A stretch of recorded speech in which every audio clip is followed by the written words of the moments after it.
இப்போ நாங்கள் இருக்கிற இடம் தென்காசி கீழப்புலியூரில் நாங்கள் இருக்கிறோம். இந்த ஸ்பாட்டில் தான் ஒரு ஃபேமஸான படத்துடைய சாங்கை ஷூட் பண்ணியிருக்காங்க. அந்நியன் படத்தில் உள்ள சாங்கை ஷூட் பண்ணியிருக்காங்க.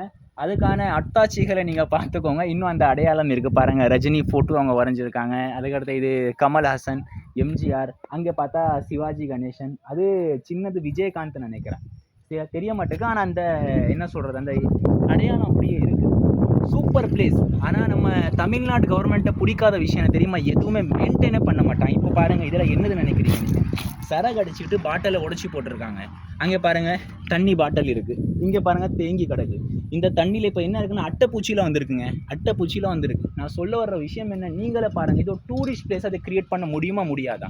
ஒன்றும் வேண்டாம், ஒரு டைரக்டராக இருக்கக்கூடியவர் அவரே இது ஃபுல்லாமே ப்ரொடியூசர் மூலமாக பெயிண்ட் பண்ணி செம்ம பிளேஸாக அவரே க்ரியேட் பண்ணிட்டார். தமிழ்நாடு கவர்மெண்ட் நினச்சிருந்துச்சுன்னா இதை ஒரு டூரிஸ்ட் பிளேஸாக ஆக்கியிருக்கலாம். ஆனால் அப்படி ஆக்காமல் இது என்ன சொல்கிறது, ஒரு டூரிஸ்ட் பிளேஸ் ஆச்சின்னு சொல்கிற அளவுக்கு இதை ஆக்கிட்டாங்க. இங்கெல்லாம் பெண்கள் வர முடியுமா? எப்போ பார்த்தாலும் குடிகாரங்க, எப்போ பார்த்தாலும் தண்ணி வண்டிங்க சுற்றிக்கிட்டே இருப்பாங்க. நாங்கள் மேலே வரும்போது எங்களுக்கே ஒரு மாதிரியாக இருக்குது. 2 பேர் 4 பேர் 2 3 பேர் சரகு அடிச்சுட்டு போயிட்டு இருந்தாங்க.